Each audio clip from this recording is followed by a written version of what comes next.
I, 28F, met my husband Rob, 30M, 6 years ago through his mother Sarah, 52F, who worked at the same bank as me. Sarah was going through a divorce at the time and seemed nice initially. She kept inviting me to family dinners and eventually introduced me to Rob.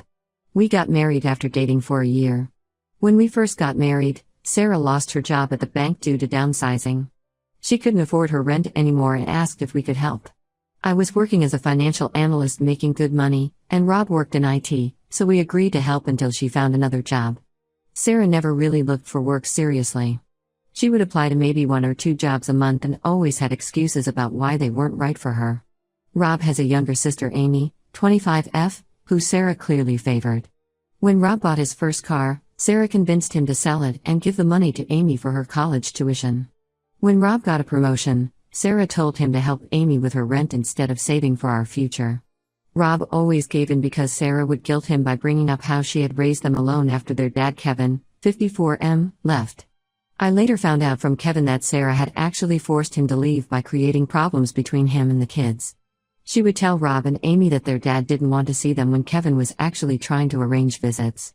She even moved houses without telling Kevin the new address. Things were manageable until last year when I got pregnant. My pregnancy was very difficult from the start. I had severe morning sickness and complications that required multiple hospital stays. My doctor advised bed rest, and I had to take early maternity leave 3 months before my due date. This meant our household income was reduced by half. I talked to Rob about our finances. We needed to save money for hospital bills and baby items. I suggested we temporarily stop helping Sarah with rent since she had saved enough money to manage on her own. I knew this because I had helped her with her taxes. Rob agreed but wasn't happy about it. When Rob told Sarah, she immediately called me.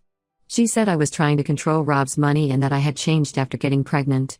She brought up how she had introduced Rob to her friend's daughter Claire, 27F, years ago, and how Rob should have married her instead. Sarah kept mentioning that Claire's parents were rich and could have given Rob a better life. This wasn't the first time Sarah had mentioned Claire. Even during our wedding planning, Sarah had shown Rob pictures of Claire's expensive wedding and made comments about how much better it was. She even invited Claire to our wedding without asking us and seated her at the family table. Rob initially defended me when Sarah complained, but she wore him down. She would call him crying late at night saying she would be homeless. She told relatives that I was buying expensive baby items while letting her starve. In reality, I was buying everything secondhand and from discount stores to save money. Sarah started visiting our house more often when I was at home resting. She would make comments about how I was lazy and using my pregnancy as an excuse to not work. She would clean our house without being asked and then tell Rob that I wasn't taking care of his home. She even started cooking and bringing food, claiming I wasn't feeding Rob properly. When I was 8 months pregnant, Sarah came to our house with a folder. Inside were photos of me having lunch with my colleague Mark, 31M, from work. These photos were from a team lunch we had 6 months ago. There were also screenshots of what looked like messages between me and Mark talking about meeting secretly and hoping the baby was his. I was confused because I had never sent these messages. The lunch was a team event with 6 other people to discuss an upcoming project. Mark was happily married with 3 kids, and we had never been anything but professional colleagues. But Sarah had planned this well. She had taken the photos out of context and used some app to create fake messages. She convinced Rob that I had been cheating and that the baby wasn't his. Rob, who had been listening to his mother's negative comments about me for months, believed her without even asking me about it. Rob told me to leave our house immediately. I tried explaining about the team lunch and offered to show him my real messages with Mark, but he wouldn't listen. He said his mother would never lie to him about something this serious. I called Mark to explain to Rob, but Rob said Mark would obviously cover for me. I had to pack some clothes and move in with my sister Jane, 32F. I was due to give birth any day and suddenly I had no home and no husband. I tried reaching out to Amy hoping she would help me talk to Rob, but she sided with her mother. She said she had always thought I was wrong for Rob. Rob's dad Kevin tried talking to him. Kevin told Rob about how Sarah had manipulated him years ago, but Rob said Kevin was just bitter about their divorce. Sarah had already convinced Rob that his dad was a liar who had abandoned them.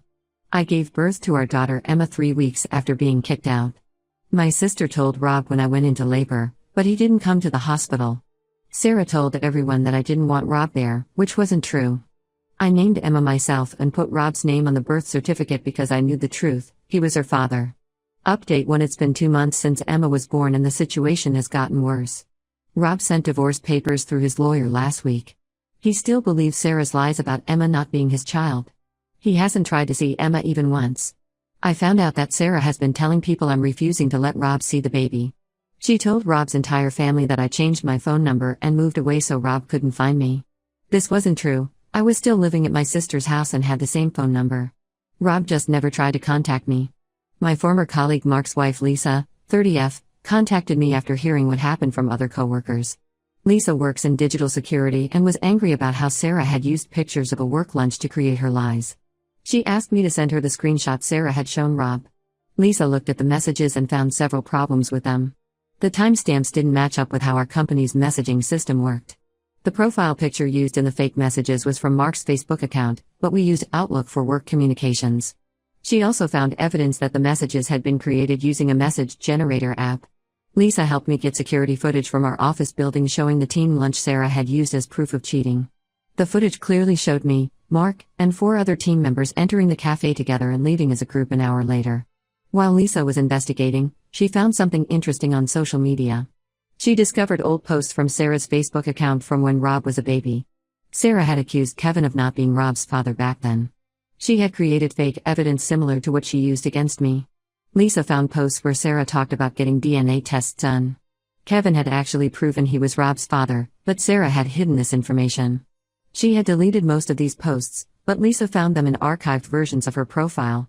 I tried to send all this information to Rob but found out he had blocked my number. I sent everything to Amy instead. At first, Amy didn't respond.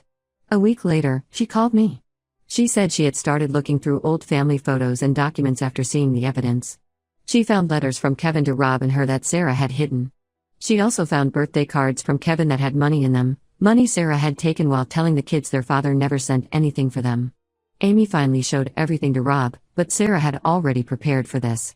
She told Rob that I had paid Lisa to create fake evidence.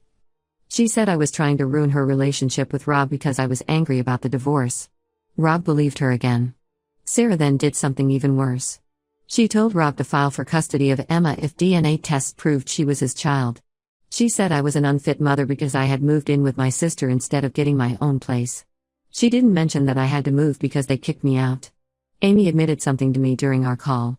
Sarah had actually asked her to help create the fake messages about me and Mark. Amy had refused but didn't tell Rob because she was afraid of going against her mother. Amy said Sarah had done similar things throughout their childhood, asking Amy to lie about things Kevin supposedly did or said. Sarah started telling relatives that I was mentally unstable and making up stories about her. She said I was obsessed with her and trying to turn her children against her. Some relatives who had known Sarah for years started questioning her story, but she had answers for everything. She told them I had manipulated Lisa and Amy into helping me create fake evidence against her. Rob's aunt Susan, 49F, called me last week. She said Sarah had tried to convince her to tell Rob that she had seen me with other men during my pregnancy. Susan refused and told Sarah she was wrong for trying to destroy her son's marriage. Sarah then told Rob that Susan was lying and was probably helping me because she had always been jealous of Sarah's relationship with her children. I decided to talk to a lawyer about protecting my rights and Emma's future. The lawyer advised me to document everything, Sarah's lies, the evidence Lisa found, and all the relatives Sarah had tried to convince to lie about me. He said we might need this if Rob tried to get custody of Emma. My sister suggested I move to our parents' house in another state until things calmed down. I considered it but decided to stay. Moving away would just prove Sarah right when she tells people I'm trying to keep Emma away from Rob. I won't let her force me to leave my job and support system just because she wants control over her son's life. Update 2. Rob's dad Kevin finally had enough of Sarah's manipulation and stepped in last month. He drove to Rob's office during lunch break because that was the only way to talk to Rob without Sarah being present. Kevin brought a large envelope of documents from 30 years ago. The envelope contained court papers from Kevin's divorce from Sarah, including DNA test results that proved Rob was his son. There were printed emails where Sarah admitted to creating false evidence about Kevin cheating. Kevin even had a letter from Sarah's sister written during their divorce, describing how Sarah had faked evidence. Kevin explained everything to Rob. He told Rob how Sarah had accused him of not being Rob's father when Rob was just 1 year old. Sarah had shown Kevin fake messages between his brother and herself, claiming Rob was actually his brother's child. Kevin had immediately gotten a DNA test which proved he was Rob's father, but Sarah still managed to turn the situation around and make Kevin look like the bad guy. Kevin also told Rob about the money he had sent for him and Amy every month after the divorce. Sarah had kept all of it while telling the kids their father never supported them. He showed Rob bank statements proving the transfers. He even had receipts from birthday presents he had sent that Rob and Amy never received. While Kevin was telling Rob everything, Amy called Rob. She had spent weeks going through old family videos and found footage from Rob's 10th birthday party. In the video, Sarah was clearly taking Kevin's gift, a gaming console, out of its box and telling Rob it was from her. Amy had more videos showing similar incidents. Amy finally told Rob the full truth about the fake messages Sarah had tried to create about me. Sarah had initially asked Amy to say she saw me and Mark together at a hotel. When Amy refused, Sarah tried to convince Amy's boyfriend to say he had seen us. Amy's boyfriend had also refused, but Amy admitted she should have told Rob immediately instead of staying quiet. Rob's cousin Jenny, 29F, also came forward with information. Jenny worked at the bank where Sarah and I used to work. She told Rob that Sarah had been fired for creating problems between co-workers, not because of downsizing like she had claimed. Sarah had a history of spreading rumors and creating fake evidence to get people in trouble. After learning all this, Rob finally agreed to meet Emma. The meeting happened at my sister's house with my parents present. Emma was 3 months old by then and looked exactly like Rob. She had his blue eyes and the same birthmark on her shoulder that Rob has. Rob asked to do a DNA test, which I agreed to immediately. We used a highly recommended testing facility and got the results in a week. The test confirmed what I knew: Rob was Emma's father. The test showed 99.99% probability of paternity. Rob tried to apologize after getting the test results. He said he had been stupid to believe his mother's lies. He talked about how Sarah had always controlled his life, choosing his college, his career, and even trying to choose his wife. He admitted that he had almost married Claire years ago because Sarah kept pushing for it. But I wasn't ready to just forgive and forget. Rob had thrown me out of our house when I was 8 months pregnant. He hadn't even bothered to check if I was okay during the last month of my pregnancy. He had missed Emma's birth and her first 3 months of life because he chose to believe lies without giving me a chance to explain. Update 3: These past 6 months have shown everyone Sarah's true nature. After Rob confronted her with all the evidence, she tried to justify her actions. She claimed she created the fake messages about me because she could tell I was cheating, even if she couldn't prove it. She said she had to protect Rob because he was too trusting. Rob finally saw how toxic his mother was. He looked back at his life and realized how Sarah had controlled everything. She had convinced him to study engineering instead of music, which he loved. She had made him take a job near her house instead of accepting a better offer in another city. She had even chosen his first apartment, claiming the ones he liked weren't good enough. Rob moved out of Sarah's house and found his own apartment.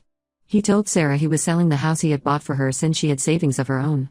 Sarah tried to fight this by telling relatives that Rob was leaving her homeless, but Rob showed them proof of her healthy bank balance. Amy also cut contact with Sarah after discovering more lies.